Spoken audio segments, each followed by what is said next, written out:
Hello friend, माझे नाव सद्दाम नजीर कदीम. माझे गाव कोल्हापूर नेसरी आहे. मी BA ग्रॅज्युएट आहे. मी ऑडीजमध्ये विंडोज ॲडमिनसाठी ॲडमिशन घेतलेलो. ऑडीजने मला 14,000 पॅकेजवर इंटर्नशिप करायला लावले.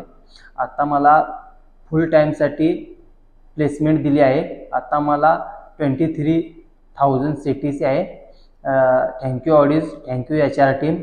मी या व्हिडिओच्या माध्यमातून माझ्या मित्रांना सांगू इच्छितो की तुम्हाला पण IT मध्ये करिअर करायचे असेल तर तुम्ही पण ऑडीजमध्ये येऊन ॲडमिशन घ्या आणि आपले करिअर बनवा IT मध्ये.